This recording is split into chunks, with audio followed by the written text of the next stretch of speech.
welcome into another episode of The Lawyer You Know. Today we're getting back into the LSAT. We're going to talk about some of my experiences, but more importantly than that, we have an expert on the show today that helps people prepare for the LSAT, loves the LSAT, knows the ins and outs about it. We're going to pick his brain today. It's Steve Schwartz from LSAT Unplugged. Steve, thanks for being on the show with us today.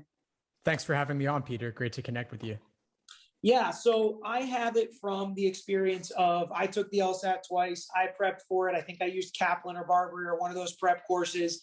And as I was going through the process, there were a lot of, I'll say, myths or things that were so scary about the LSAT, things that we should be so worried about as prospective law students. What are some of the things you hear about people that want to prepare for the LSAT or are thinking about it that you just think are totally untrue about it? Well, I think a lot of people get intimidated by the logic game section in particular. You have these weird mathematical style puzzles. You've never seen anything like this in everyday life. You never study it in school. And so a lot of pre-law students tend more towards the humanities side and they get really scared of logic games. But the truth is they're actually one of the most perfectible sections once you get into it. And they were my favorite. So I think no I think that's one of the things people either love or hate logic games. That was always my favorite. That seemed the easiest and quickest to me. I always had the most time left on the logic games. The first time I went in for the LSAT, so let's talk a little bit about timing, right? So it's a timed test. Do most of your students feel like there's plenty of time or not enough time to take the sections? Well, by the end of the prep process, hopefully they do. But at the start, it's definitely a really tough time constraint. You got 35 minutes to solve around 25 questions. And these questions are tough. The exam's constructed so that you're not going to be able to finish in the time allotted. So pacing is really, really important. Yeah. One of the tricks that somebody told me is you can open your book before you start so you can read the first question before they tell you to start and all this stuff, even though you're not supposed to. I never had issues with timing. So the time issue, well, I know that's another thing a lot of people were scared of, but you're saying as long as you prepare, there shouldn't be a timing issue by the time it comes to take the test. Yeah, you just got to learn to move at a really fast pace to not second guess yourself on the easier questions. So what's some of the advice you give as far as take it one time and you do well? Do you say to take it again? How many times would you usually advise somebody to try to take it to get their best score when people ask those types of questions? Well, I would definitely recommend retaking because law schools don't average multiple LSAT scores. They used to, and there's a lot of old, outdated information still out there about this, but they no longer do. They only take the highest. So let's say that your practice test average was around, let's say a 170, and on test day you score a 170. Why not take it again? See if you can get a 173 or whatever it is.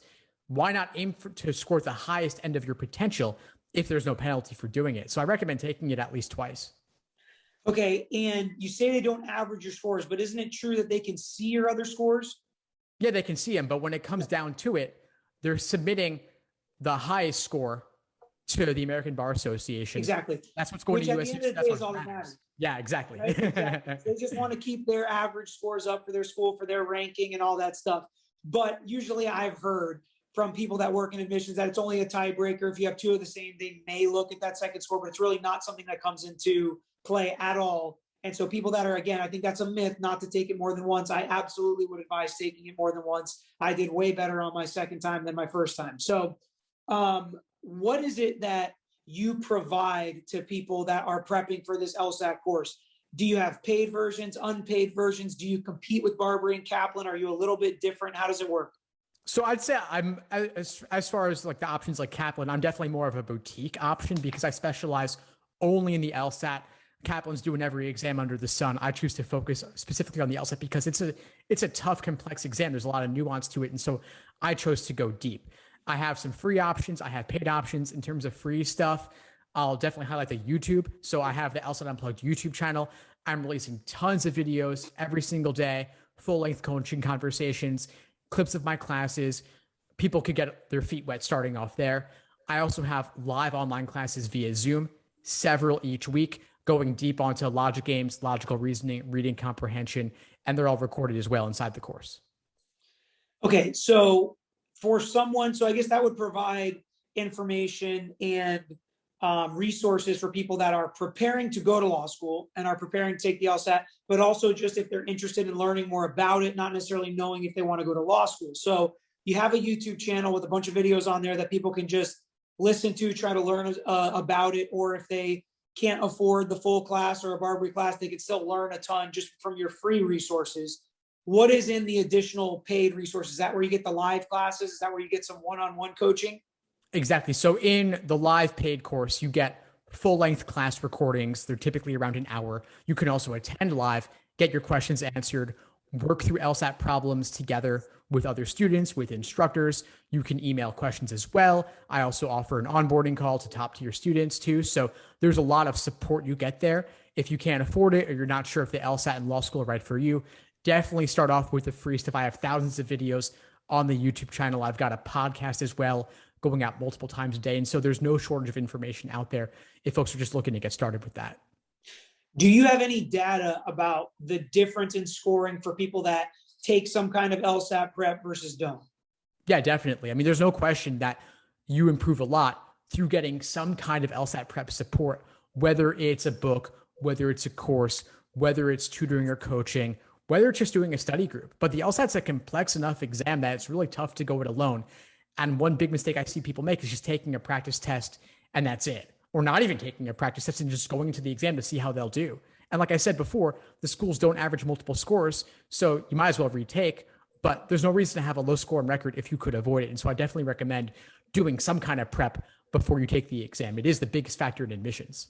Yeah, and just trying to talk about taking practice exams. So you take practice exams on your own. Yes, it'll probably help you. It'll at least not psych you out when you start taking the real thing, but most people don't take practice exam in actually simulated exam situations where they hold themselves to that timer. They don't look at anything else. They don't get up and go to the bathroom and stop the timer. The same thing with bar prep and with the LSAT prep. If you don't take it in a real simulated situation, it's pretty much a waste to take those practice tests. So I definitely think doing the courses is the better way. What are some of the things that you think people can learn in the courses? Because you're not learning necessarily how to read any faster. You're not necessarily thinking or learning how to think any faster. What is it that you learn from these actual courses and videos you provide?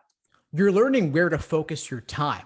And there are some hacks to help you read faster. And that's really by helping you focus on what's the information that matters. So I'll take reading comprehension, for example.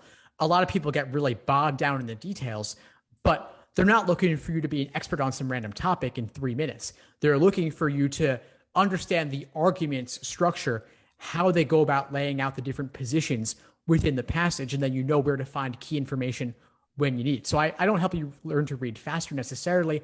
It's more about helping you read smarter. Right, exactly. Because you're not teaching anybody a specific answer to a question, right? So people think you go to school, you learn, what are these answers in history class? How do I do this math problem? Whatever it may be. You're not necessarily teaching that specific skill, except logic games. There is some similar things you have to do, but you're just teaching them how to take the test, right? That's really what the focus is on, is how to take this test the best that they can.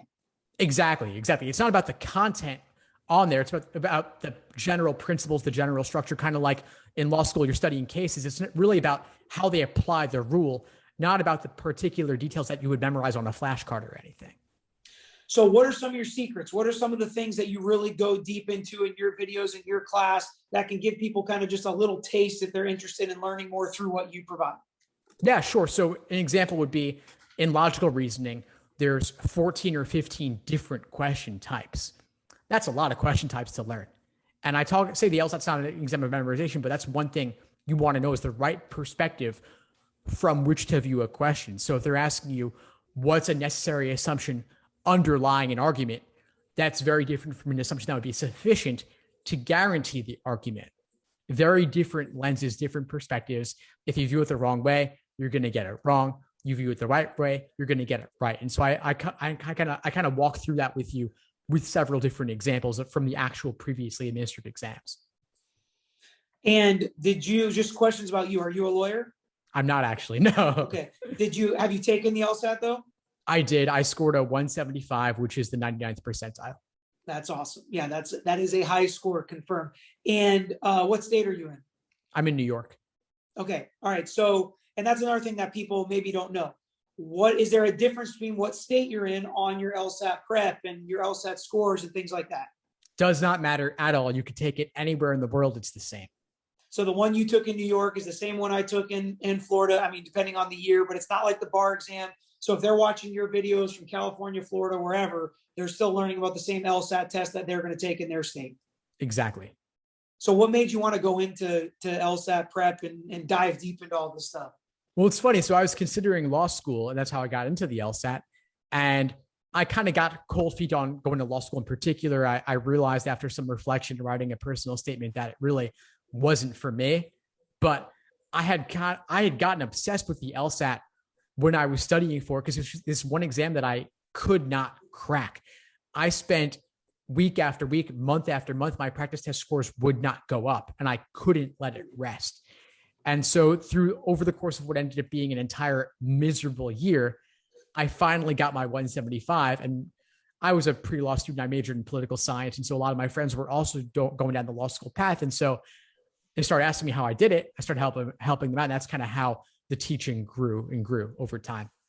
Very cool. And I think that's a good kind of story to show how you're really focused on this. And that's really what you want to do. It's not necessarily just a stepping stone to get to law school or things like that, but you like helping people understand this test. That is very different. Law school is very different. How you think is very different in law school. We get a lot of questions from law students and prospective law students about this type of stuff. So I think this information will be really helpful to them, that you can crack the LSAT. The timing can get easier. You can dispel the myths. You can get some one-on-one coaching. And there are other options out there besides Barbary and Kaplan that most people just think of. That's what I took. That's what gets pitched to you by the big schools. I went to Florida State. That's what they pitched to us. But today is a new age and people are using YouTube for everything. And I think this is the perfect kind of platform and setup for that, for people to find help on YouTube for free and paid. So I think that hopefully a lot of people reach out to you. I appreciate you coming on our show today, sharing this with us. We like to hit all areas of the law, including law school. And I think this is the perfect video for our LSAT topic. Thanks for tuning into the show. Please subscribe if you haven't done so already to be notified of new episodes as I release them. And feel free to reach out if you need anything at all as you move forward with your prep. I'm happy to help however I can. In the meantime, I'll wish you all the best and take care.